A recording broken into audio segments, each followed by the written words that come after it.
Two beauty and kitchen টিপসে আপনাদের সবাইকে স্বাগত।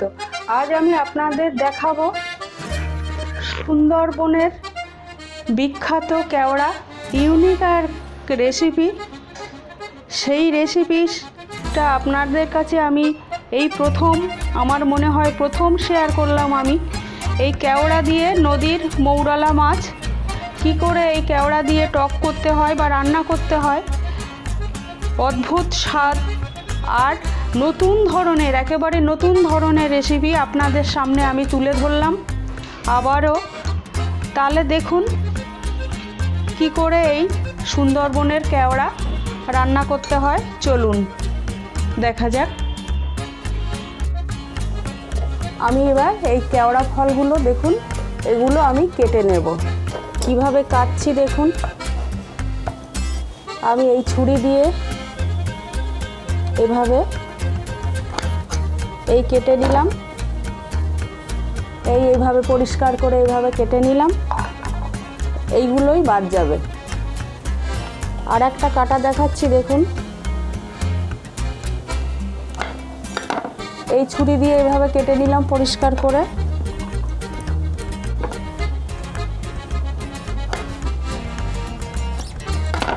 এই কেটে নিলাম পরিষ্কার করে দেখুন এগুলো। এবারে এইগুলোই বাদ যাবে। এইভাবেই প্রত্যেকটা কেওড়া আপনারা এইভাবে কেটে নেবেন, কেটে নিয়ে সব কেটে নিয়ে ধুয়ে নেবেন। এই দেখুন কেটে নিয়েছি, কেটে নিয়ে ধুয়ে নেবেন। আর এবারে এই নদীর 200 গ্রাম মৌরলা মাছ নিয়েছি, এটাও নদীর মাছ। এইটা দিয়ে এই কেওড়া ফলের টক করব। এই কাপের 1 কাপ জল দিয়ে, মাঝারি সাইজের 1 কাপ জল দিয়ে আমি কেওড়াটা সিদ্ধ বসিয়ে দেবো।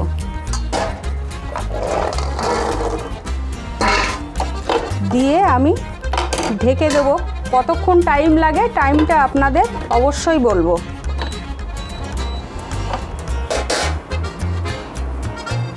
আমি এবারে দেখবো এটা সিদ্ধ হয়ে গেছে। এবারে আমি নামিয়ে নিয়ে ঠান্ডা হতে দেবো 5 মিনিট। আমার এটা সিদ্ধ করতে লেগেছে, কেওড়াটা সিদ্ধ করতে লেগেছে 7 মিনিট সময় লেগেছে। এবারে আমি ঠান্ডা করতে দেব। দেখুন আমার কেওড়াগুলো সিদ্ধ করে যে ঠান্ডা করে নিয়েছিলাম 5 মিনিট, তারপরে ওর ভিতরে যে কেওড়া ফলের ভিতরে যে দানাগুলো ছিল, এই দানাগুলো আমি হাত দিয়ে মেখে পরিষ্কার করে বার করে নিয়েছি। আর যে খোসাগুলো সিদ্ধ হয়ে গেছিলো, এই খোসাগুলো আমি সেই কেওড়ার জল থেকে আমি খোসাগুলো নিয়েছি ছেঁকে, আর এই দানাগুলো পরিষ্কার করে বার। এবারে আমি কড়ায় সামান্য পরিমাণ আমার পরিমাণ মতো আমি তেল দেব।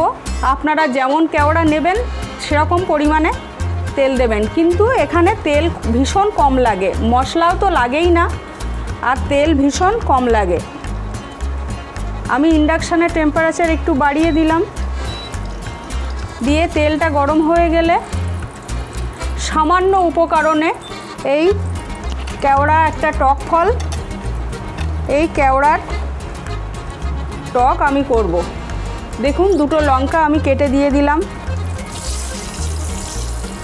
হাফ চামচ, ছোট্ট চামচের হাফ চামচ সর্ষে আমি দিয়ে দিলাম, কালো সর্ষে, খুবই অল্প পরিমাণে। এই সুন্দরবনের, প্রত্যন্ত সুন্দরবনের এক ইউনিক রেসিপি জানি। এই টক ফলটার মাছ দিয়ে, চিংড়ি মাছ দিয়ে তো ভীষণই ভালো লাগে। আমি চিংড়ি মাছ দিলাম না, আমি নদীরই মাছ দিলাম, নদীর মৌরলা মাছ দিয়েই করছি টকটা। ভীষণ সুস্বাদু এবং ভীষণ উপকার। এই কেওড়া ফলে আছে প্রচুর পরিমাণে ভিটামিন সি এবং আয়রন। আমি যে সিদ্ধ করার যে জলটা, খোসাটা সিদ্ধ করে নিয়েছিলাম আর দানাটা বার করে নিয়েছিলাম, যে জলটা আমি ছেঁকে নিয়েছি, এবারে এটা আমি দিয়ে দেব। আমার সর্ষে আর লঙ্কাটা হয়ে গেছে।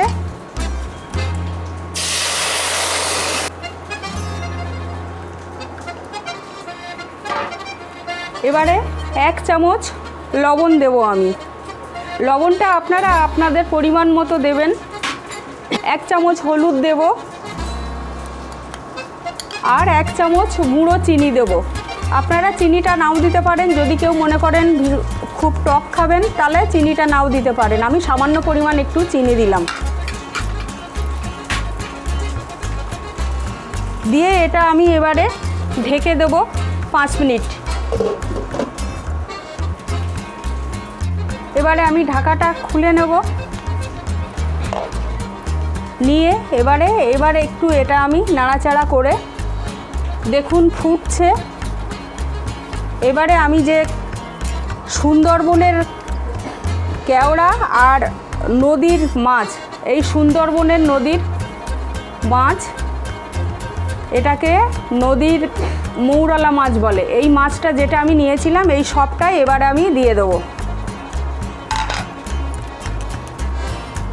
আমি চিংড়ি মাছ দিলাম না, চিংড়ি মাছ দিয়ে আরও সুস্বাদু লাগে, আপনারা চিংড়ি মাছ দিয়েও করতে পারেন। এবারে আর 2 মিনিট আমি ফোটাবো, মাছটা দিয়েছি।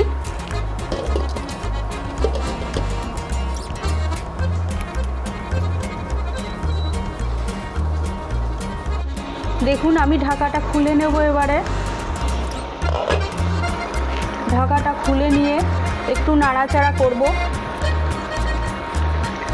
আমার এই কেওড়ার টকটা হয়ে গেছে। আমি আরেকবারও বলছি, সত্যি এক অসাধারণ ইউনিক রেসিপি, আপনারা এর আগে কোথাও দেখেননি। যদি এরকম সংগ্রহ করতে পারেন কেওড়া আর নদীর মাছ দিয়ে এরকম করে রান্না করে দেখবেন, অপূর্ব এর স্বাদ, সারা জীবন মুখে লেগে থাকবে এই স্বাদ, আর উপকারও বটে। আমার এই রেসিপিটা ধৈর্য ধরে দেখার জন্য আপনাদের অনেক ধন্যবাদ। আবার দেখা হবে অন্য কোনো এক রেসিপি, নতুন রেসিপি নিয়ে। আপনারা সবাই সুস্থ থাকবেন, ভালো থাকবেন। আমি এবারে এই কেওড়াটা নামিয়ে নেব।